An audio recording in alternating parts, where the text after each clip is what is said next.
사무엘하 13장 15절.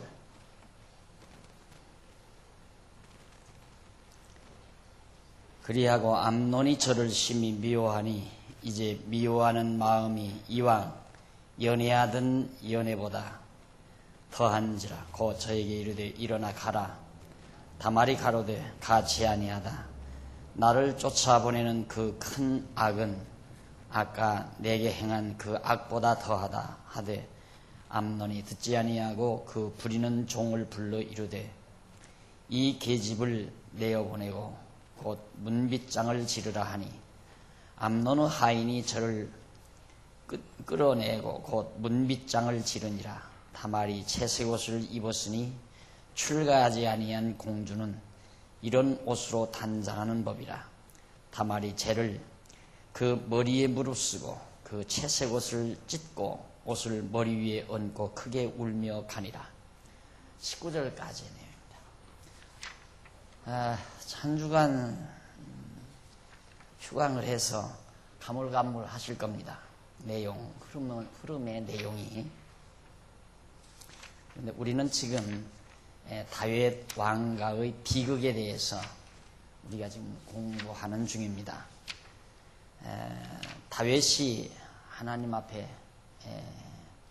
여러 특히 우리야의 밧세바의 남편 우리야를 죽이고 밧세바를 데려오게 됐는데, 하나님께서 다윗에게 그 가문에 다윗 왕가의 여러 가지 음행하는 일이 멈추지 않는다라는 예고를 해 주신 바가 있습니다. 그 결과 다윗 왕가에는 말할 수 없는 타락과 비극이 빚어지는데, 지금 우리는 왕가의 타락에 대한 대목을 지금 공부하는 중이죠. 이 부분에서 우리는 왕가가 어떻게 타락했는가, 그 사건을 아는 것이 그렇게 중요한 것이 아닙니다. 다윗 왕가의 이런 여러 가지 타락 사건 속에서 타락을 통해서 드러내시는 하나님의 섭리, 또 다윗 왕가를 통해서 나타내시는 하나님에 관한 계시 내용, 그것이 바로 우리의 관심사이어야 되지, 다윗 왕가에 어떤 비극이 일어나든가 비극 사건을 안다는 그것은 과정상 우리가 아는 것이지 궁극적으로 우리가 알아야 될 중심 내용이 아니라는 뜻이죠. 지난번에도 제가 말씀을 드리다 조금 마무리 지었지만은, 다윗이 그렇게 무서운 범죄를 윤리적으로 이루 말할 수 없는 간통죄에다가 그것도 또 살인죄에다가 인간적인 그 윤리적 측면에서 볼 때에도 정말 아주 사악한 범죄를, 아마 그만한 범죄라면 극형에 처하죠. 우리 인간 사회에서 극형에 처하게 됩니다. 그런 인간 윤리적이고 도덕적 측면에서 극형에 처할 만한 다윗을 하나님께서는 그래도 보호하시고 지키셔서 그런 범죄 행위를 통해서 얻어진 밧세바의 몸에서 난 아들 솔로몬이 아버지 다윗의 후계를 잇게 됩니다. 훗날에 보면. 미리 지금 말씀을 드리는 거지만 어떻게 그럴 수가 있을까? 우리들의 보편적인 윤리적 사고로는 그럴 수는 없는 거죠. 본처가 있고 다윗에게 난 다른 정상적인 아내에게서 난 아들도 있는데, 하필이면 왜 그렇게 무서운 범죄를 통해서 얻어들인 아내 밧세바의 몸에서 낳은 아들을 그렇게 다윗 왕가의 왕통을 잇게 가실 건가? 그러면 하나님께서는 일찍이 유다지파에서 왕의 홀, 그 치리자의 지팡이가 떠나지 아니할 것을 창세기 49장에서인가 이미 하나님께서 언약하시지 않았습니까? 야곱을 통해서.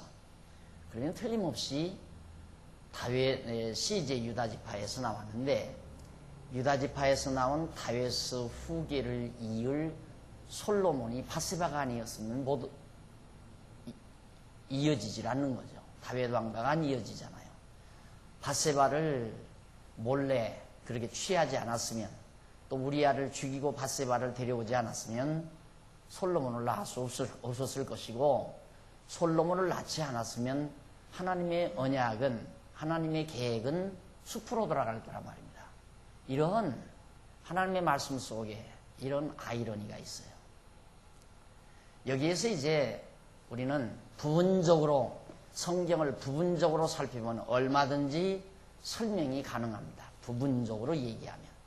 그러나 성경 전체적으로 놓고 보면 이런 아이러니 때문에 설명하기가 참 어려운 부분이 많습니다. 왜 설명을 할 수가 없는가? 인간의 윤리적 잣대를 가지고 성경을 보면 이해가 가지를 않아요. 어떻게 이럴 수가 있는가? 그래서 설명하기가 어렵다는 얘기죠. 그러면 보편적으로, 지난번 말씀드린 대로 보편적으로 우리가 설교하듯이 설교를 하려면, 여러분, 남의 아내를 그 남편 죽이고 빼앗아 사십시오. 그리고 그 몸을 통해서 아들을 낳아야 축복받는, 계통을 잇는 아들이 나올 수 있습니다. 맞는 얘기 아니에요? 보편적으로 지금 설교자들이 하는 설교 방식대로라면 그렇게 설교하는 것이 딱 들어맞는 얘기예요. 다윗은 남의 아내 빼앗아서 그 남편 죽이고 남의 아내 빼앗아 살아가지고 그 몸에서 난 아들이 다윗의 뒤를 이어서 왕통을 이었단 말입니다. 그럼 그렇게 하라고 가르쳐야 할 거 아니에요. 그래서 절대 성경은 우리에게 어떻게 살라고 하는 행동 지침서가 아니다. 윤리서가 아니다. 그 말이에요. 인간의 윤리적 잣대로는 절대로 성경을 바로 볼 수가 없습니다. 그래서 공의란 말이, 성경에서 말하는 이 공의라고 하는 말이 인간의 윤리적 기준을 말하는 게 절대 아니다. 하나님의 정하신 뜻을 공의라고 말한다 이 말이에요. 하나님의 정하신 뜻. 그래서 인간의 윤리와 하나님의 섭리는 절대로 조화될 수가 없다. 절대 되지 않아요. 돼서도 안 되죠. 윤리는 인간 기준이고 하나님의 섭리는 하나님 기준이란 말입니다. 그럼 하나님 기준과 인간 기준이 조화된다는 것은 말이 안 되는 거거든요. 조화가 안 돼요. 그래서 절대 하나님의 섭리 속에는 법칙이 없다. 윤리적 법칙이 절대 없는 거예요. 이렇게 하면 이렇게 된다. 예를 들면 여러분, 다윗이 우리아의 아내를 빼앗아서 살고 그 남편을 죽였기 때문에 그 가문에 음행의 사건이 떠나지 않는다고 하나님이 저주를 했습니다. 고로 여러분들이 만약에 그런 행동을 한다면 여러분의 가정에도 그런 음행의 사건이 떠나지 않게 됩니다. 그것은 그 두 분만을 보고 설명하면 설명이 가능한 것처럼 보여요. 인과응보에 의해서 내 잘못에 대한 그 잘못 때문에 그런 결과를 낳는다. 그러면 그렇게 잘못해가지고 저 잘된 일은 어떻게 설명하시겠어요? 만약에 다윗이 우리아를 죽이지 않고 밧세바를 데려오지 않았으면 솔로몬은 태어나지 않았을 것이고, 솔로몬이 태어나지 않았으면 왕이 안 됐을 거 아니에요. 왕이 이을 사람이 없었을 거 아니냐 이 말입니다. 도리어 그런 측면에서 보면 솔로몬은 우리아를 죽이고 밧세바를 데려온 것이, 남의 아내 밧세바를 데려다가 아내 삼아 아들을 낳은 것이 큰 복을 얻은 거죠. 큰 복을 받은 거죠. 그러니까 얼마나 성경을 가지고 윤리를 말한다는 것이, 인간 기준에서의 윤리를 말한다는 것이 어리석고 어두운 면인가를 단적으로 우리가 말할 수 있잖아요. 하나님에게는 우리 인간이 볼 때 윤리적 법칙이 없어요. 우리 인간 윤리적 잣대로 볼 때 절대 어떤 법칙이 있는 게 아니라 말입니다. 하나님의 정하신 뜻, 작정, 그것이 바로 로고스라고 그랬죠. 로고스가 바로 공의예요. 하나님의 정하신 뜻, 계획, 생각, 당신 생각, 그것이 공의로운 거예요. 그래서 바로 여기 다윗의 이 사건을 우리가 보면서 더욱 느낄 수 있는 것은, 내가 지난번에도 설명했잖아요. 하나님의 은혜 중에 은혜임을 깨닫게 하려는 것이, 우리 인간의 행위대로라면 아무것도 우리는 얻을 수 없는 거죠. 다윗도 만약에 행위대로라면 왕가도 이어갈 수 없고 왕도 될 수 없고 당장 세상에서 즉사를 해야 돼요. 벼락을 맞아 죽어야 된다 이 말이죠. 그래서 다윗이 그 시를 쓴 거예요. 우리가 하나님 앞에 선다면 누가 하나님 앞에 설 자가 있습니까? 하나님의 불꽃 같은 눈 앞에 아무도 설 자 없습니다. 하나님이 우리의 죄를 허물하신다면 아무도 설 자 없습니다. 그러나 사유하심이 그 모든 죄를 용서하심이 주께 있으면 주를 경외케 하심이니이다. 주를 경외케 하기 위해서 하나님이 우리를 다 용서해 주신다. 하나님은 우리를 용서해서 경외하게 하는 것이지 죄의 대가를 우리에게 치르게 해서 경외하게 하는 게 아니다 이 말이에요. 여기도 보면 다윗으로 하여금 다윗 네가 왕이 된 것도 하나님의 정하신 뜻에 의해서 하나님의 언약대로 왕이 된 거고, 또 다윗 왕가의 이런 음행 사건이 일어나는 것도 하나님께서 말씀하신 대로 이루어지는 거라고 말이에요. 그 말씀대로 이루어 주시는 이유는 하나님 여호와가 살아서 역사한다는 사실을 생생하게 깨닫게 하려는 거죠. 다윗이 지은 죄의 형벌을 주기 위한 게 아니에요. 그 죄의 대가를 치르게 하기 위해서 다윗 왕가의 그런 음행의 사건들이 일어나게 하는 게 아니란 말입니다. 하나님께서 앞에서 말씀하시는 것이 그대로 왕가에 지금 일어나는 거예요. 그것이 오늘 암논과 다말의 사건이란 말입니다. 지금 오빠하고 여동생하고 관계를 가정에서 그 관계를 맺어가지고 그 암논이 속여서 자기 아버지를 속여가지고 결국 다말을 덮치잖아요. 그래놓고는 이제 다말을 내쫓는 거예요. 그러니까 다말이 너 나를 취한 죄도 크지만은 나를 버리는 죄가 더 크다. 그러면서 다말이 반항하잖아요. 오늘 이 본문에 보면. 이런 사건이 다윗 왕가에서 일어나요. 그런 사건이 다윗 왕가에서 일어나는 것은 더 중요한 게 뭐냐면 하나님께서 그런 일이 있다고 하신 말씀이 그대로 이루어진다는데 중요성이 있다 이 말이에요. 다윗이 지은 죄의 대가를 치러서 용서해 주기 위한 게 아니라 이 말이죠. 죄의 대가를 자기가 받는다면 하나님의 용서가 필요 없죠. 죄의 대가를 다윗이 다 받았다면 하나님이 용서하는 게 필요 없잖아요. 죄의 대가 다 치렀는데 용서가 무슨 용서예요.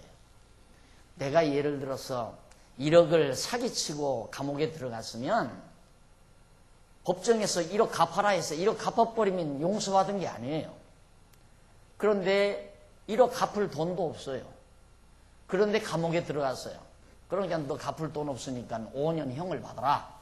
5년 동안 감옥에 살아야 되는데 대통령이 딱 당선이 돼가지고 8.15 경축실에 경축행사에 석방을 했다 이 말이죠. 용서받은 거예요 그건. 5년 동안 내가 감옥을 살아야 되는데 감옥 안 살고 나온 거. 그게 용서지요. 사면. 내가 5년 동안 다 갚으면 내가 내 죄값 다 하고 나온 거라고 말이에요. 하나님께서는 다윗에게 이런 죄의 대가를 주기 위한 것이 아니라 하나님이 살아계셔서 너를 주관하고 다스린다는 사실을 깨닫게 해서 하나님 여호와 경외케 하려는 것이 주된 목적이란 말입니다. 하나님께서 말씀하신 대로 나단 선지를 통해서 말씀하신 대로 다윗 왕가에 지금 그대로 이루어지고 있는 거예요. 그 다음에 이제 20절로부터 보십시다. 20절로 21절 99페이지에 보면 다말을 오라비 압살롬이 위로함으로 다윗이 분노하는 장면이 나옵니다. 20절 그 오라비 압살롬이 저에게 이르되 네 오라비 암논이 너와 함께 있었느냐. 그러나 저는 네 오라비니 누이야. 시방은 잠잠히 있고 이것으로 인하여 근심하지 말라. 이에 다말이 그 오라비 압살롬의 집에 있어 처량하게 지내니라. 결국 오빠에게 배신당하고 처량하게 압살롬의 집에서, 압살롬도 오빠지요. 그 집에서 이제 지내고 있는 겁니다. 다윗 왕이 이 모든 일을 듣고 심히 노하니라. 압살롬이 그 누이 다말을 암논이 욕되게 하였으므로 저를 미워하여 시비간에 말하지 아니하니라. 자, 다윗이 결국 그 사건을 알게 돼요. 암논이라고 하는 자기 아들이 다말이라고는 자기 딸을 갖다가 덮치고서 버렸다. 그래서 지금 압살롬 오빠의 집에 가서 은둔하고 있다. 이 사실을 다윗이 깨닫고 다윗이 알고 나서 이 모든 일을 듣고 심히 다윗이 노했다고 그랬습니다. 이런 일이 있느냐 하는 얘기죠. 그러나 그것은 하나님께서 말씀하신 대로 그대로 그 집에 임하게 된 겁니다. 그리고 압살롬이 그 누이 다말을 암논이 욕되게 하였으므로 저를 미워해서 암논이 다말을 욕되게 하니까 그걸 미워해서 시비간 말하지 않고 결국 지내게 됐다. 이런 비극이 이런 타락상이 지금 다윗 왕가에 계속되고 있는 거죠. 그 다음 넘어가서 2000페이지 13장 23절로 29절에 보면 오라비 압살롬이 암논을 잔치에 오도록 청해서 죽이는 장면입니다. 2주년 후에 에브라임 곁 바알하솔에서 압살롬의 양털을 깎는 일이 있으며 압살롬이 왕의 모든 아들을 청하고 왕께 나와 말하되 이제 종에게 양털 깎는 일이 있사오니 청컨대 왕은 신복들을 데리시고 이 종과 함께 가사이다. 왕이 압살롬에게 이르되 아니라 내 아들아 우리가 다 갈 것이 없다. 네게 누를 끼칠까 하노라. 압살롬이 간청하되 저가 가지 아니하고 위하여 복을 비는지라. 압살롬이 가로되 그렇게 아니하시려거든 청컨대 내 형 암논으로 우리와 함께 가게 하옵소서. 왕이 저에게 이르되 그가 너와 함께 갈 것이 무엇이냐 하되 압살롬이 간청하며 왕이 암논과 왕의 모든 아들을 저와 함께 보내니라. 압살롬이 이미 그 사환들에게 분부하여 이르기를 너희는 암논의 마음이 술로 즐거워할 때를 자세히 보다가 내가 너희에게 암논을 치라 하거든 저를 죽이라. 두려워 말라. 내가 너희에게 명한 것이 아니냐. 너희는 담대히 용맹을 내라 한지라. 압살롬의 사환들이 그 분부대로 암논에게 행하매 왕의 모든 아들이 일어나 각기 노새를 타고 도망하니라.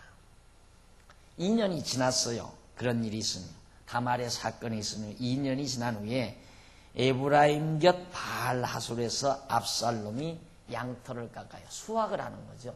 농장, 그런 게 목장의 수확. 양떼를 많이 기르는데 양털을 깎으면 이제 그게 수입이 되는 거, 수확하는 거 아니겠어요? 그러니까 굉장히 즐거운 날입니다. 바로 우리나라도 농경사회 때 농사질, 농촌에 보면 벼를 거둘 때는 막 잔치하는 것과 같잖아요. 즐거워하고 노래를 부르고 풍물을 울리고 뭐 그렇게 하는데 이때도 이제 이 압살롬이 이제 양털을 깎게 되니까 아버지를 초대했어요. 다윗을 초대하니까 내가 거기까지 뭐하러 가겠느냐 거절하니까 그러면 아버지가 안 오시겠으면 암논만이라도 큰아들만이라도 좀 보내주십시오. 그러니까 다윗이 그 암논과 그 자녀들을 보내줬어요.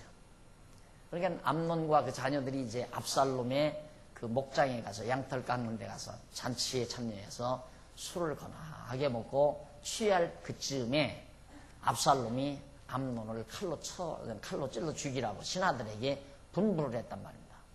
그런데 압살롬이 초대한 그 초대석에 암논이 그렇게 다말을 욕보인 암논이 와서 뭣도 모르고 술을 먹고 취한 김에 그만 신하들이 그대로 찔러 죽이고 말아버린 거예요. 그러니까 다윗 왕가의 비극이 이제 이루어지잖아요. 얼마나 비극적인 일들입니까? 이런 일들이 결국 다윗의 죄가로 그렇다. 그 부분만을 간단히 보면 그렇게 설명이 가능해요. 다윗이 밧세바의 남편 우리야를 죽이고 밧세바를 빼앗아 살은 그 죄과로 다윗 왕가의 이런 엄청난 형벌이 지금 뒤따르게 됐다. 이렇게 설명을 하면 설명이 되는 것 같아요. 그러면 하나님의 섭리 공식이 다 꼭 그러는가? 정말로 꼭 정말 죄지으면 죄가를 모두가 다 받는가? 죄가를 다 받는다면, 그대로 받는다면 어떤 사람도 이 세상에 살아남을 자가 없어요. 하나님께서 죄 짓고도 편안히 사는 사람이 있다고 그러잖아요. 욥이 그걸 설명하잖아요. 이 세상에는 악인이 선인처럼 상을 받기도 하고 선인과 같이 대우를 받기도 하고 선한 자가 악인처럼 대우를 받는 경우가 허다하다 이 말이에요. 이 세상에는. 욥의 친구들이 욥에게 와서 자꾸 너 죄를 져서 그렇게 무서운 병에 걸려가지고 재산도 다 망하고 네 자식들도 다 죽고 그리고 내 몸에 병도 들었다. 친구들은 계속해서 그걸 주장하는 거거든요. 그것이 친구들이 가지고 있는 윤리의식이었어요. 그런데 욥은 그게 아니에요. 아니다 이거예요. 그게 아니고 만약에 그렇다면 너희들은 죄 없느냐 이 말이죠. 이 세상에는 죄인이 복을 받고 사는 경우가 너무 많다. 나는 죄값으로 이러는 게 아니다. 이게 하나님의 뜻 가운데서 되어지는 일이라고 욥이 끝까지 그걸 주장하고 나오죠. 근데 그게 하나님께서 욥의 손을 들어줬잖아요. 욥이 네 말이 옳다 그 말이에요. 욥은 아무런 죄가 없는데도 자식들 다 죽었어요. 재산이 다 망하고 그리고 자기 몸에 병이 들었고 그 과정을 어떻게 설명할 거예요? 그러니까 일반적으로 모든 설교가들이 교사들이 성경을 부분적으로 가르칠 수밖에 없어요. 부분적으로 가르쳐야 말이 되니까 전체적으로는 못 가르친다 이 말입니다. 그러니까 여러분들 욥이 그렇게 말한 것을 설교가들에게서 교사들에게서 들어본 일이 있어요? 별로 못 들어본다. 왜? 그 말을 하면 안 되니까. 그 말을 하면 다른 데서 자기가 말했던 모든 내용이 다 뒤엎어져 버리니까. 그래서 하나님께서 이 땅을 섭리하시고 인간 사회를 주관해 가시는 데 있어서는 절대 인간 기준의 윤리가 기준이 되지 않는다. 윤리적 잣대로 성경을 보면 절대 성경이 풀려지질 않는다. 하나님의 로고스, 영원하신 작정, 이것이 하나님의 뜻. 이 뜻이 바로 성경이 말하는 공의라고 하는 사실. 하나님의 뜻대로 되어지는 것이 공의롭게 이루어지는 거예요. 하나님의 뜻대로 행하는 것이 공의롭게 사는 것이고, 내가 교회를 공의로 다스린다는 말은 하나님의 뜻대로 다스린다는 얘기예요. 내 욕심대로, 내 생각대로, 내 계획대로 다스리는 것이 아니라 하나님의 정하신 뜻대로, 즉 하나님의 말씀대로 교회를 다스리는 것이 공의로 다스리는 것이지, 우리들이 인간들이 만들어 놓은 어떤 윤리의식에 의한, 또한 도덕의식에 의한 규범을 만들어 놓고 그 규범대로 다스리는 것이 공의로 다스리는 게 아니다 이 말이에요. 그래서 거듭 말씀드리지만 다윗을 섭리하신 하나님, 공의로우신 하나님이죠. 공의로우신 하나님인데 어떻게 공의로우신 하나님이 우리 인간이 보기에 있을 수 없는 일을 있게 만드시는가? 그렇게 흉측한 범죄를 저지른 죄인의 자식, 불의의 씨앗이 아니에요, 솔로몬. 그런 자를 어떻게 왕궁에 앉히게 되는가? 하나님이 은혜로우신 자이심을, 긍휼을 베푸시고 은혜가 풍성하신 분임을, 자비로우신 자이심을 깨닫게 하기 위한 하나님의 배려가 그 섭리 가운데 담겨져 있다. 그런 뜻입니다. 이렇게 해서 결국은 암논이 피살을 당하게 됩니다. 그리고 나서 30절로 33절 2001페이지에 보면 다윗이 아들들로 인하여 근심함으로 요나답이 위로를 합니다. 저희가 길에 있을 때 압살롬이 왕의 모든 아들을 죽이고 하나도 남기지 아니하였다는 소문이, 왕의 모든 아들을 죽이고 하나도 남기지 아니하였다는 소문이 다윗에게 이름에 왕이 곧 일어나서 그 옷을 찢고 땅에 엎드러지고 그 신복들도 다 옷을 찢고 모시어 선지라. 다윗이 오해된 소식을 들은 거예요. 압살롬이 다윗 왕의 다른 아들들을 모조리 죽였단다, 이런 소문을 들은 거예요. 암논을 죽였는데 다윗은 모든 아들을 다 죽였단다, 이런 소문을 들으니까 다윗이 아찔할 거 아닙니까? 다윗이. 그래서 심히 근심하고 그리고 땅에 엎드러져서 신복들 다 옷을 찢고 모셔 섰다고 그랬어요. 다윗의 영 시므아의 아들 요나답이 고하여 가로되 내 주여 소년 왕자들이 다 죽임을 당한 줄로 생각지 마옵소서.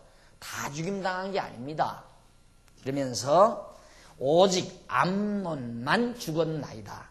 저가 압살롬의 누이 다말을 욕되게 한 날부터 압살롬이 결심한 것이니이다. 다말이 압살롬의 누이인데 자기 누이를 갖다가 욕보였으니까 암논도 자기 이복 형제란 말입니다. 배만 다르지 다 똑같은 다윗의 아들 아니에요. 그런데 이제 배달은 자기 형제가 자기 친누이, 배가 같은 자기 친누이를 욕보였다 해서 화가 나가지고 분이 나가지고 결국은 보복을 한 거예요. 그렇게 해서 결국 암논을 죽인 거란 말입니다. 그러하온즉 내 주 왕이여 왕자들이 다 죽은 줄로 생각하여 쾌념치 마옵소서. 암논만 죽었나이다. 죽었으리이다. 라고 밝히고 있습니다. 이렇게 해서 결국 이제 정말 다윗 왕가의 모진, 시련이라기보다 비극이죠. 타락, 온갖. 정말 부끄러운 일들 아니에요. 정말 부끄러운 일들. 서로 형제끼리 살상극이 벌어지고 남매끼리 이런 음탕한 사건들이 벌어지고 정말 가문으로서는 다 먹칠하는 그런 일들이죠. 그런 일들이 다윗 왕가에 일어납니다. 그런데 훗날에 보면 이런 다윗을 하나님은 참 의로운 자라고 인쳐줘요. 하나님이 참 다윗이 참 의로운 자다. 그러니까 그 의라는 게 우리하고는 전혀 이의예요. 어떻게 다윗이 의로운 자예요? 생사람 아무런 죄도 없는 자기에게 충성하는 충성자인 그 바세바의 아내 남편 우리아를 갖다 죽여버리고 그리고 남의 아내 뺏어서 살고 그리고 그 가문에 이런 더럽고 추악한 일들이 지금 벌어졌는데 하나님은 나중에 다윗은 참 의로운 자라 이렇게 지칭을 한다 이 말입니다. 그 의로운 자란 말도 윤리적으로 도덕적으로 의롭다는 말이 아니에요. 그런 말이 아니라 하나님께서 이미 작정하신 뜻대로 이스라엘 왕이 되게 한 자로서 마음에 합한 자라는 말이에요. 하나님 마음에 합한 자다. 그런 의미의 의를 말하는 거지 우리 인간 윤리와 도덕적 잣대로 보아서 의로운 자가 자란 말이 절대 아니다. 그런 얘기예요. 그래서 의라는 개념 우리가 의란 도대체 무엇인가 이거에 대한 분명한 기준이 분명한 개념 정립이 성경을 이해하는 데는 굉장히 중요합니다. 특별히 시편이라든가 잠언, 전도 특히 시편, 잠언 또 욥, 시편, 잠언 이런 등지의 시가서를 우리가 이해하는 데는 의에 대한 개념이 정확해야 돼요. 그러니까 제가 아마 욥기 강론을 쓰기 전에 의란 무엇인가라는 그 주제글을 개간지에 내가 아마 2년 전인가 3년 전인가 아마 밝혔을 거예요. 그 의란 무엇인가라고 하는 개념 정립이 완벽하게 이루어진 정확하게 이루어진 이후에 욥, 시편, 잠언 이 대목을 지난해에 다 썼잖아요. 그게 안 풀리면 설명이 안 돼요. 욥기도 설명이 안 되고 시편도 설명이 안 돼요. 시편이 악인은 어떻고 의인은 어떻고 전부가 그건데 악인은 이렇고 의인은 이렇고 전부가 시편의 내용이 거의 다가 그런 얘기가 나오는데 의라는 말이 성경적으로 뭘 말하는 건가 정확한 개념 정립이 안 되면 성경을 일관되게 설명해 나갈 수가 없는 거죠. 그래서 매우 중요한 부분입니다. 자, 그 다음에 이제 넘어가서 13장 34절로부터 36절 보면 다윗의 아들들이 모두 다 돌아오고 압살롬만 도망을 갔다고 했습니다. 지가 범죄해서 자기가 암논을 죽였으니까 아버지한테 혼날 거 아니에요. 그러니까 압살롬이 도망가 버렸어요. 이에 압살롬은 도망하니라 파수하는 소년이 눈을 들어보니 뒷산 언덕길로 여러 사람이 오더라. 요나답이 왕께 고하되 왕자들이 오나이다. 종의 말한 대로 되었나이다. 말을 마치자 왕자들이 이르러 대성통곡하니 왕과 그 모든 신복도 심히 통곡하니라. 다른 왕자들, 암논만 죽고 다른 왕자들은 다 다윗에게로 그대로 돌아오게 됐다는 말입니다. 돌아와야죠, 왕자들이. 왕자들 다 죽어버리면 어떻게 해요? 왕자들이 여기서 다 죽으면 다윗의 뒤를 이을 자가 없잖아요. 다윗의 뒤를 이을 자가 없다면 하나님의 언약은 거짓말이 되는 거고요. 하나님의 언약은 또 이룰 수가 없는 거고요. 그러니까 하나님께서 다윗의 왕자들을 다 죽게 할 이유가 없는 거죠. 살려놓으시지. 그 다음 13장 37절로 39절에 보면 아들 압살롬이 그술로 도망간 사실을 다윗이 슬퍼합니다. 자, 10손가락 깨물면 안 아픈 손가락 없다고 그러죠. 솔로몬이 아들들이 많은데도 그 못된 아들 아닙니까? 암논은 장자 암논을 죽인 압살롬이기 때문에 그놈 눈앞에 없는 것이 어쩌면 속 시원할 것 같았지만 결국 이 압살롬 때문에 늘 슬퍼했습니다. 37절 보세요. 압살롬은 도망하여 그술 왕 암미후르 아들 달메에게로 갔고 다윗은 날마다 그 아들을 인하여 슬퍼하니라. 압살롬이 도망하여 그술로 가서 거한 지 3년이라. 다윗 왕의 마음이 압살롬에게 향하여 간절하니 암논은 이미 죽었으므로 왕이 위로를 받았습니다. 그러니까 이미 죽은 아들은 잊어버렸어요. 이제 자꾸 생각하면 괴로우니까 죽은 아들은 잃어버리고 살아있는데도 아버지 곁으로 오지 않는 압살롬 때문에 늘 다윗은 슬퍼했다. 거기 보면 간절하니 압살롬에게 향하여 마음이 다윗 39절에 나오죠. 다윗 왕의 마음이 압살롬에게 향하여 간절하다라고 하는 그 간절하다는 말은 밑에서 6째 줄 뒷부분에 보면 간절한이라는 말은 히브리 원문으로 카라라는 동사에서 온 말인데 이는 끝나다 또는 떠나다라는 의미이다. 곧 다윗은 암논이 이미 죽었으므로 스스로 위로하였기 때문에 압살롬을 향한 그의 마음이 떠나버렸다는 뜻이다. 다시 말하면 다윗 왕이 죽은 암논을 체념하고 압살롬에게 대한 생각을 하지 않는다는 뜻이다. 그러니까 우리말 성경은 지금까지 제가 말씀드린 대로 다윗이 압살롬을 보고 싶어서 압살롬을 애타게 안타까워하고 그리워한다는 뜻으로 우리말 성경이 번역이 됐는데 실제 히브리어 원문을 보면 그 간절하다는 그 말은 끝나다 떠나다 그 말이에요. 그러니까 이미 암논은 죽어버렸어요. 압살롬에게. 이미 산 것이 아니라 죽어버렸기 때문에 압살롬을 죽인 암논을 죽인 압살롬에 대한 생각까지라도 끝내버렸다 이 말이에요. 그럼 또 자식으로 생각 안 했다.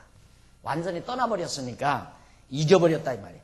그렇게 해야 뒤의 문맥과 맞아떨어져요. 다음 문장 한번 보십시다. 다윗의 용서가 나와요. 압살롬을 용서하는 거죠. 14장 2004페이지 14장 1절로 3절 요압이 압살롬을 데려오려고 여인에게 계략을 알려줍니다.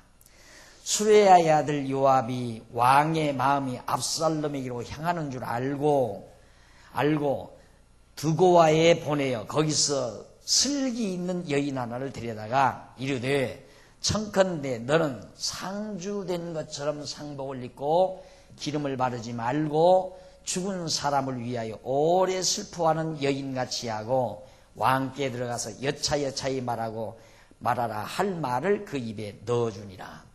수레의 아들 요압이라는 사람이 요압이 왕의 마음 다윗 왕의 마음이 압살롬에게로 향했다.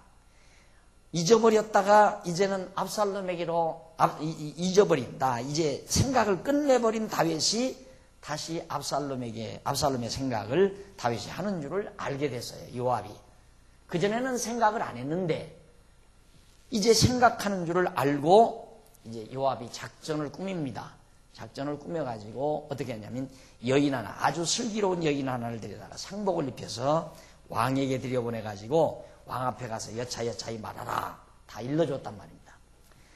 그러자 4절로 11절에 보면 슬기 있는 여인은 요압이 말한 대로 다윗 왕에게 고합니다. 뭐라고 말하는지 한번 보십니다. 4절.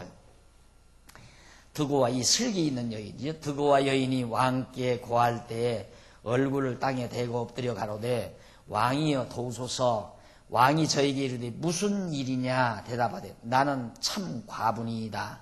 남편은 죽고 아들 둘이 있더니 저희가 둘에서 들에서 싸우나 말려 줄 사람이 아무도 없으므로 제가 이를 쳐 죽인지라. 이거 이 여자가 하는 얘기예요. 나는 과부인데 아들 둘이 있습니다. 그런데 들에서 형제끼리 싸우다가 하나를 쳐 죽였습니다. 이제 거짓말을 말하는 거예요. 7절. 온 족속이 일어나서 왕의 계집종 나를 핍박하여 말하기를 이 동생을 죽인 자를 내어놓으라. 우리가 그 동생 죽인 죄를 갚아 저를 죽여 사자 될 것까지 끊겠노라. 사자가 될 것까지 끊겠노라. 하오니 그러하온즉 저희가 내게 남아있는 숯불을 꺼서 내 남편의 이름과 씨를 세상에 끼치어두지 아니하겠나이다. 형이 동생을 쳐서 죽이고 나니까 온 마을 사람들이 쫓아와서 나한테 대들면서 그 형 내놓으라, 큰아들. 동생을 죽인 놈을 가만 놔둬서 되겠느냐. 그 형놈마저 죽여버려야 된다. 그래서 형을 죽여버리면 이제는 자기에게 씨가 없다 이 말이죠. 남편의 씨도 없고 이제 완전 씨가 우리 가문에 씨가 말라버리게 됐습니다. 이 말을 하니까 8절. 왕이 여인에게 이르되 내 집으로 가라. 내가 너를 위하여 명령을 내리리라. 드고와 여인이 왕께 고하되 내 주 왕이여 그 죄는 나와 내 아비의 집으로 돌릴 것이니 왕과 왕위는 허물이 없으리이다. 왕이 가로되 누구든지 내게 말하는 자를 내게로 데려오라. 저가 다시는 너를 건드리지 못하리라. 여인이 가로되 청컨대 왕은 왕의 하나님 여호와를 생각하사 원수 갚는 자로 더 죽이지 못하게 하옵소서.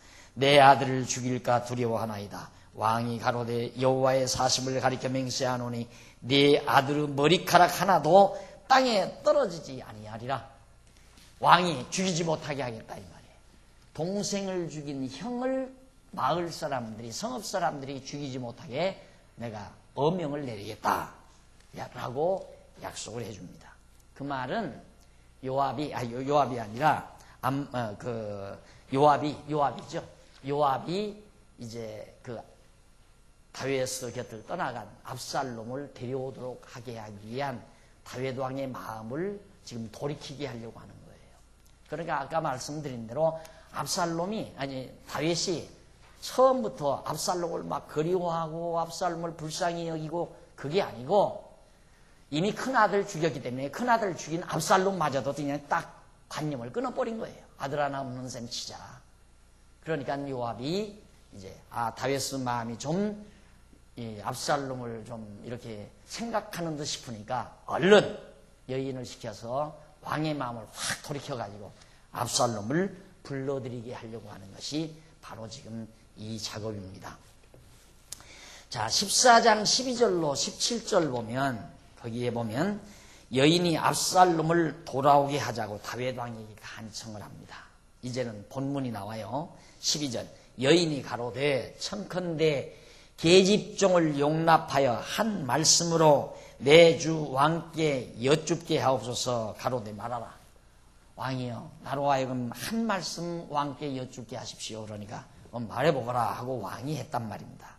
그러니까 여인이 말하기를 그러면 어찌하여 왕께서 하나님의 백성에 대하여 이 같은 도모를 하셨나이까. 이 말씀을 하셨으니 왕께서 죄 있는 사람같이 되시면 그 내역 쫓긴 자를 집으로 돌아오게 아니하심이니이다.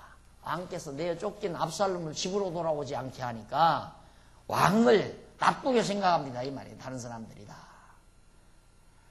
그 형을 좀 죽였다고 죽인 아들마저 그렇게 내버리시면 되겠습니까? 이 말이거든요.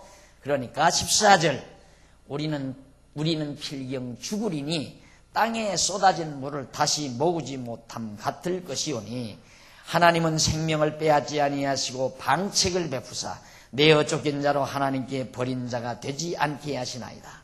이제 내가 와서 내 주 왕께 이 말씀을 여쭙는 것은 백성들이 나를 두렵게 하므로 계집종이 스스로 말하기를 내가 왕께 여쭈면 혹시 종의 청하는 것을 시행하실 것이라. 왕께서 들으시고 나와 내 아들을 함께 하나님의 산업에서 끈을 자의 손에서 종을 구원하시리라 함이니이다. 계집종이 스스로 말하기를 내 주 왕의 말씀이 나의 위로가 되기를 원한다 하였사오니 이는 내 주 왕께서 하나님의 사자같이 선과 악을 분간하심이니이다. 원컨대 왕의 하나님 여호와께서 왕과 같이 계시옵소서. 어서 압살롬을 좀 불러들이십시오 그 말이에요. 그걸 지금 그 여인이 간절히 왕에게 간청한 내용이 바로 17절까지 나옵니다. 자, 그러니까 왕은 자기 입으로 말했잖아요. 동생을 죽인 형을 죽이지 못하게 내가 하겠다 했는데 왜 왕은 형을 죽인 압살롬을 저렇게 내쳐버리고 미워하고 들어오지 못하게 하십니까? 이걸 지적해 준 거란 말입니다.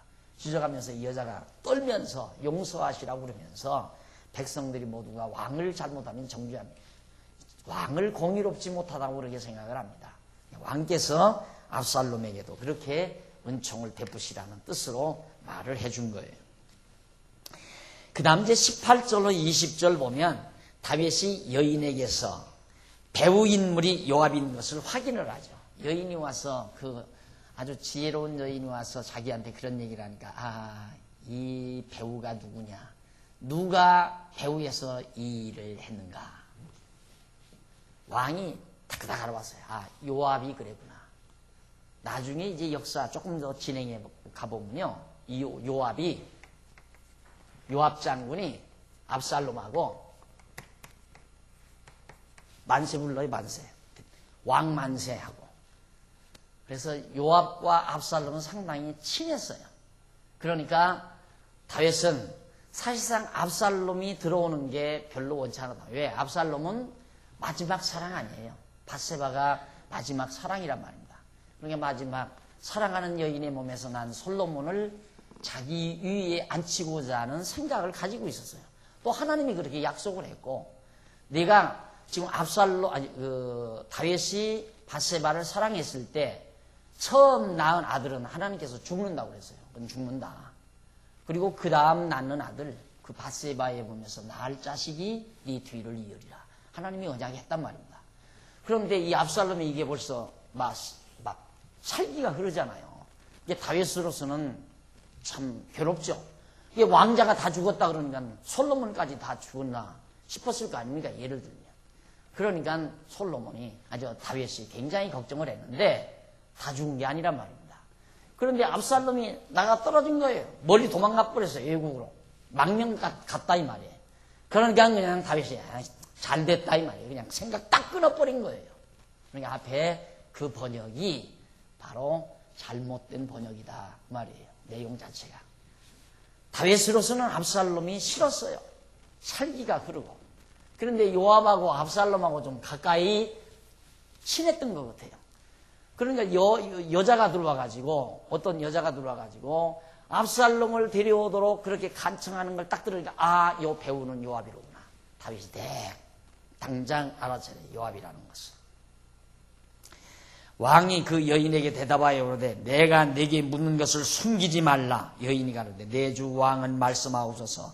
왕이 가로되 이 모든 일에 요압이 너와 함께 하였느냐? 여인이 대답하여 이르되 내 주 왕의 사심을 가리켜 맹세하옵나니 무릇 내 주 왕의 말씀을 좌로나 우로나 옮길 자가 없으리이다. 참 여자가 말 잘하죠. 왜 그래요? 하고 대답한 게 아니라 왕께서 하신 말을 좌로도 옮길 수 없고 우로도 옮길 수가 없습니다. 정확하게 맞다 그 말이에요. 요압이 그랬습니다. 그 말이거든요. 없으리이다. 왕의 종 요압이 내게 명하였고 저가 이 모든 말을 왕의 계집종의 입에 넣어주었사오니 이는 왕의 종 요압이 이 일의 형편을 바꿔가지고 하여 이렇게 함이니이다. 어떻게든지 멀리 망명 떠난 압살롬을 다윗 곁으로 데려와야지. 다시 입국을 시켜야 나중에 압살롬 봉위에서 왕 시켜가지고 자기가 권좌를 누릴 수 있을 거 아니에요. 이 요압은 어떻게든지 압살롬을 좀 데려오고 싶었다 이 말이에요.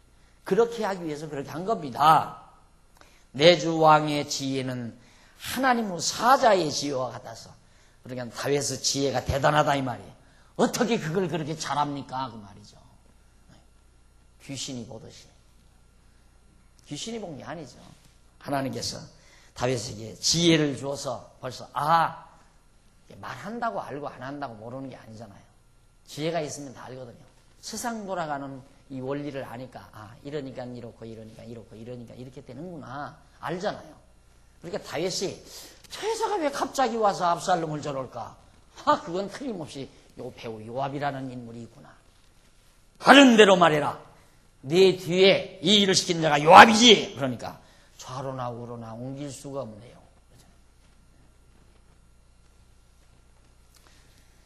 그래서 땅에 있는 일을 다 왕께서는 다 알고 계십니다. 어떻게 보지도 않고 그렇게 잘하십니까? 그 말이죠. 그렇게 해서 다윗이 이제 요압이 그렇게 작용하는 것을 깨닫게 됩니다. 21절로 24절 다윗이 요압에게 도망간 압살롬을 데려오도록 허락을 합니다. 자기 신복이니까 요압이 다윗 왕의 신복 아니에요. 군장이라고 합니다. 요압 군장 데려오라 시켰어요. 자, 이것도 그런다고 해서 다윗이 여기서 요압이 배후에서 그런다고 해서 그거 하지 말아요. 요놈 그냥 그대로 놔뒀다가는 큰일 나겠다. 요놈 데려오면 또 솔로몬도 죽이면 어떡하느냐. 내 믿음이 없으면 무슨 믿음? 하나님의 정하신 뜻대로 된다고 하는 믿음이 없으면 안 된다고 하죠. 못 들어오게 하죠. 요압까지 파면시킬 수 있죠. 요압까지 내쫓을 수도 있다 이 말입니다.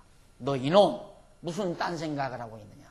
나는 지금 솔로몬을 왕위에 복립하려고 하는데 내 놈은 지금 속셈으로 지금 압살롬을 앉혀놓고 내 뒤를 이어 압살롬 앉혀놓고 네가 권좌를 누리려고 하는 놈 아니냐. 다윗이 그거 왜 모르겠어요. 여기서 차단시킬 수가 있죠. 하라 이 말이야. 하고 싶으면 하라. 하고 싶으면 하라 이 말이에요. 네, 하고 싶으면. 그래서 다윗이 요압에게 도망간 압살롬을 데려오도록 허락을 합니다. 왕이 요압에게 이르되 내가 이 일을 허락하였으니 가서 소년 압살롬을 데려오라. 요압이 땅에 엎드려 절하고 왕을 위하여 복을 빌고 가로되 내주 왕이여 종의 구함을 허락하시니 종이 왕 앞에서 은혜 받은 줄을 오늘날 아나이다 하고 일어나 그 술로 가서 압살롬을 데리고 예루살렘으로 오니 왕이 가로되 저를 그 집으로 물러가게 하고 내 얼굴을 보지 말게 하라 하매 압살롬이 자기 집으로 가고 왕의 얼굴을 보지 못하니라. 오랜만에 망명 갔다가 돌아온 압살롬을 다윗이 나 안 보겠다 이면 그놈의 얼굴 그놈 오자서 얼굴 내가 절대 보기 싫다. 제 집으로 보내거라. 그래가지고 왕이 면전에 나타나지도 못하게 압살롬의 집으로 돌려보내고 말아요. 자, 그러면 그렇게 싫어하는 압살롬을 요압이 데려온다는 게 요압도 이게 지금 우명한 계략이 있으니까 그런 생각할 거 아니에요. 다윗이 싫어하는데 왜 데려오려고 그래요? 데려오려고 그래요. 그런데 요압이 그렇게 간청하니까 허락을 했어요. 허락을 하니까 은혜 입은 줄을 압니다. 다윗은 지금 저 머리 위에서 앉아서 요압 머리 위에 앉아서 다 내려다보고 있다 이 말이에요.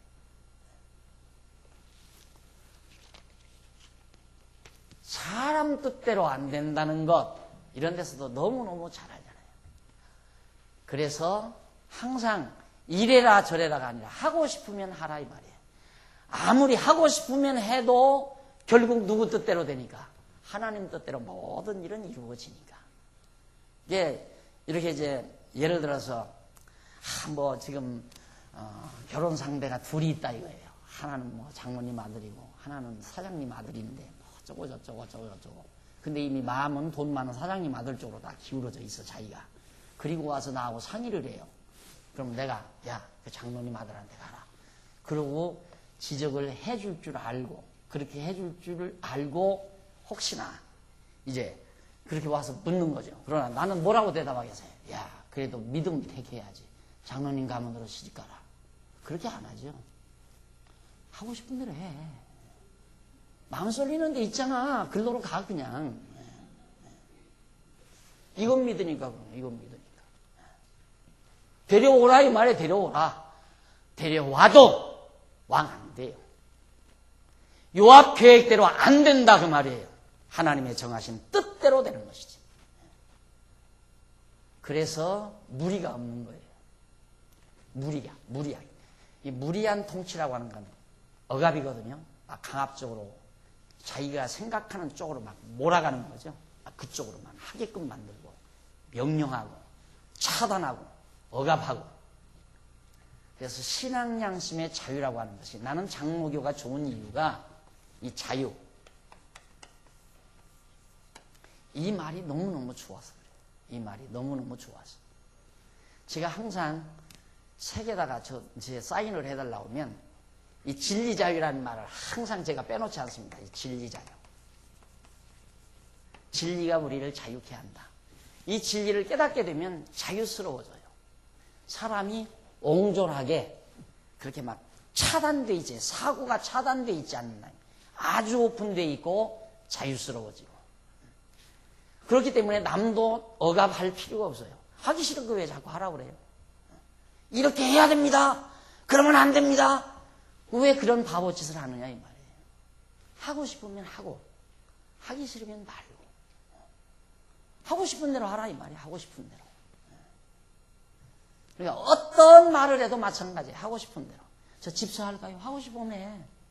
장로할까요? 장로는 자기 하고 싶다고 해치지는 건 아니지만, 뭐 다 비택되고 다 했어도 하기 싫으면 하지 말라 그 말이에요. 얼마나 자유스러워요. 얼마나. 이 진리를 깨닫게 되면 자기 자신이 자유스러워지고, 자기가 자유스러우니까 남을 억압할 이유가 없어요. 왜? 억압한다고 해서 될 일이 안 되고, 안 한다고 해서 될 일이 안, 네.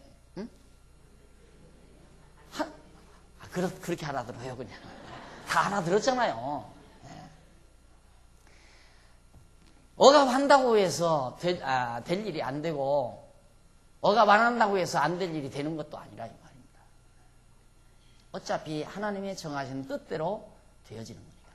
그래서 다윗이 요압에게 허락했다는 이 장면은 대단한 장면이에요. 이놈 형 죽였으니까 솔로몬도 충분히 죽일 놈이에요. 솔로몬도. 그래서 다윗으로서는 굉장히 위기를 느끼는 거죠. 다 이미 편애한다는 건 다 아는데, 다윗이 지금 편애하고 있다는 건 다 안단 말입니다. 마지막 사랑 밧세바를 택해가지고 밧세바와 더불어 아들 하나 낳은 게 솔로몬인데, 이 얼마나 애지중지 사랑스러웠겠어요. 그러니까 솔로몬을 뜨겁게 사랑하니까 보나마나 이놈이 또 죽일는지 또 모를 거네. 이런 위기 속에서도 다윗은 요압의 요청대로 그래 데려가서건 데려와라 이 말이에요. 그래서 데려온 겁니다. 그 다음 역사를 보면 더 재미가 나요. 2번 양쪽 가로 2번 왕가의 비극이 이루어집니다. 이제 압살롬이 돌아왔어요. 집으로 돌아왔는데 아버지 얼굴을 못 보고 있어요. 못 보고 있으니까 계속 압살롬은 아버지를 증오할 거 아니에요. 자기 아버지를 더 증오할 거란 말입니다. 자, 그래가지고 14장 25절로 19장 8절까지 보면 어떤 내용이 나면 왕가의 비극이 나오는데, 그 가운데서 14장 25절로 15장 12절은 압살롬이 백성의 마음을 도적하여 다윗 왕을 반역하는 그런 내용입니다. 당장 압살롬이 자기 아버지 다윗을 반역하고 아버지 내쫓아요. 이제 왕궁에서 내쫓고 자기가 왕궁에 들어앉아요. 권좌라는 것이 그렇게 더러운 거예요. 아버지도 몰라오잖아요. 자, 그 다음 이제 15장 13절로부터 16장 14절은 다윗 왕이 압살롬의 반역에 의하여 순환을 당하죠. 왕궁에서 쫓김 받아가지고 그냥 도망쳐 다니는 거예요. 이래저. 참 처참한 신세가 되는 거죠. 그것도 다른 왕도 아니고 자기 아들한테 쫓겨서. 얼마나 불쌍합니까? 얼마나 정말 수치스러운 일이고 비극적인 일이죠. 그 다음 또 16장 15절로 17장 26절은 압살롬이 다윗 왕을 반역하여 도전하는 내용입니다. 아주 그냥 다윗왕에게 다윗왕 잡아 죽여버리려고. 이렇게 사악한, 형도 죽이고 아버지도 다 죽이고 지가 권력 잡으려고는 권력 잡으려고 완전.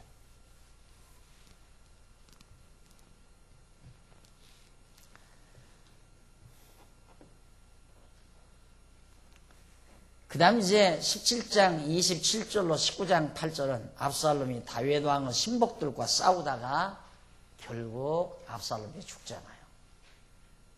아버지 내쫓았는데, 내쫓았으면 그냥 왕궁에 앉아서 다스리면서 그렇게 나가면 되는데, 아버지를 죽여야 속이 시원하니까 전쟁터에 나가서 싸우다가 압살롬은 제가 죽음을 당하고 말아요.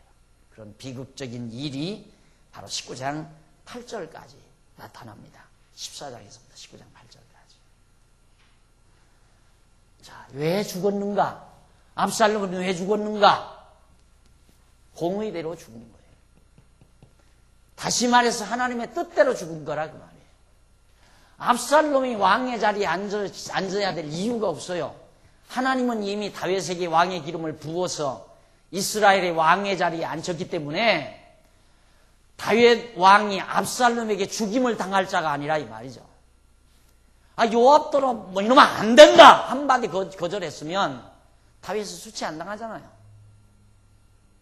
그런데도 다 알죠. 다윗이 머리꾼이고 다 알죠. 알아도 해라. 하고 싶은 대로 다 해봐라 이 말이죠. 들여다가 진짜 압살롬 아버지 반역하고 나와서 아버지 죽이려다가 지가 죽잖아요. 죽도록 정해져 있어요. 압살롬이 죽도록.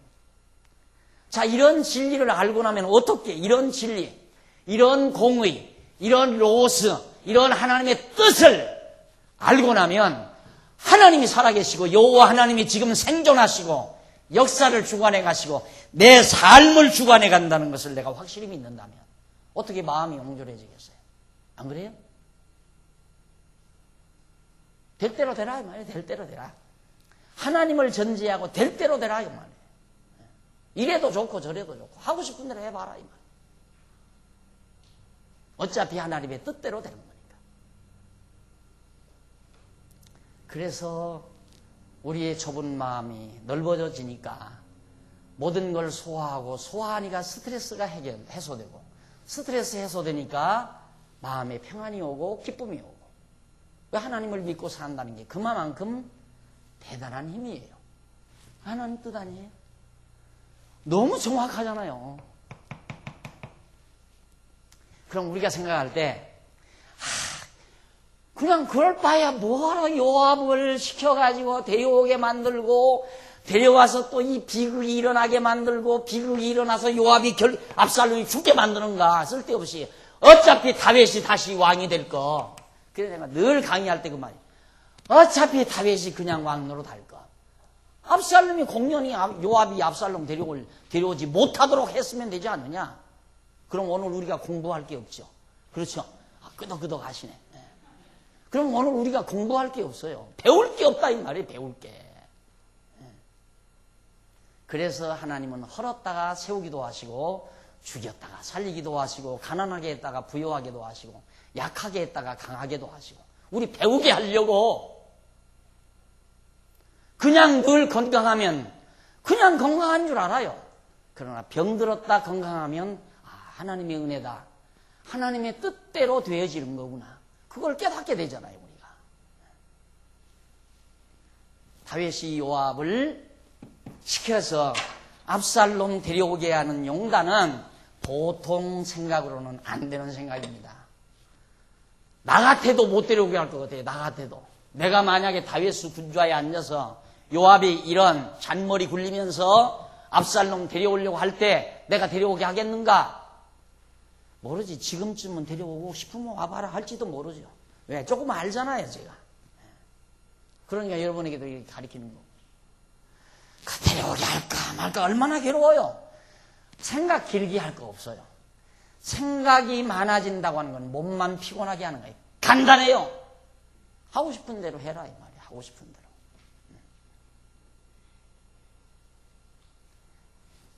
누가 그럴 거예요. 이런 말하면. 목사님은 애들한테도 그렇게 하고 싶은 대로 하라고 하냐고. 실제로 가서 누가 며칠만 우리 집에서 와서 같이 살아봐요. 그렇게 하나하나. 공부하고 싶으면 하고, 하기 싫으면 말고. 놀고 싶어? 놀아. 직장 다니기 싫어? 다니지 마, 그럼. 그렇게 하는지 안 하는지. 그런 말을 했더니 어느 장모님이 그래요. 지금 막 자라난 딸이, 아빠, 나 이렇게 되는데, 교회를 꼭 가야 되나? 시간이 없고, 학원도 가야 되고, 그리고 상의를 하더래요. 그러니까 아버지가 그 질문을 딱 받고 나니까 당신이 장모인데, 이걸 어떻게 대답을 해야 하나? 잠시 생각을 했다가, 뭐라고 대답을 했냐면, 네가 이제 그만큼 컸잖아. 네가 상당히 이제 컸는데, 네가 벌써 그런 판단, 이렇게 내가 시간이 없고, 정말 바쁘니까, 교회 가는 일을 잠시 멈춰야 되겠다. 이런 판단까지 할 수 있는 사람인데, 네 알아서 네가 판단해야지. 딱 그러니까, 한참 있더니만, 아빠가 나를 그만큼 믿어주니까, 내가 감동했다고 그러면 나 교회 열심히 다닐래. 그러더래요. 그 얘기를 실제로 엊그저께 하시더라고요.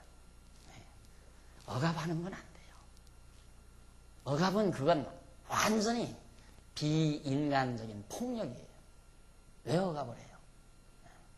강요도 안 돼요. 뭔데 강요를 해요? 안 돼서 안 하는 게 아니라 진리를 깨달으면 안 하는 거예요. 억지로 뭔 일을 하려고 하는 것도 바보가 하는 일이에요. 뭘 억지로 그렇게 일하려고 해요? 안 되는 건 하지 말고 되면 하고. 내가 늘 강조해 되니까 하는 거지 왜 인생살이를 그렇게 힘들게 생각하는가? 안 되는 거 하려니까 힘든 거예요. 되는 대로 살면 세상 쉬운 것이 인생살이에요. 그냥 되는 대로 살아요. 하나님이 되게 하시는 대로 살아가라 그 말이에요. 내가 늘 강조하잖아요. 좀 하나님이 돈 적게 주면 콩나물 꼭 잡수라니까. 비타민 많대요, 콩나물. 조금 하나님이 부유하게 하시면 두부국 잡수고, 좀 더 하나님이 부유하게 하면 생선찌개 해야 잡수시고, 그러고 살면 되는 거지. 제가 그저께 교회에서 저 잘 먹고 잘 산다고 하는데, 맞아요. 잘 먹고 잘 살아요. 아침에 된장찌개 한 그릇 얻어먹고 나와서 점심에 한 5-6천 원짜리 밥 한 그릇 사 먹고, 저녁에는 떡 한 쪼가리 이거 구워서 먹는데 얼마나 잘 먹고 잘 살아요. 예? 먹으면 사는 거예요. 뭐라도 먹으면 사는 거란 말입니다. 그런데 안 되는 부자를 왜 억지로 되려고 하느냐 이 말이야.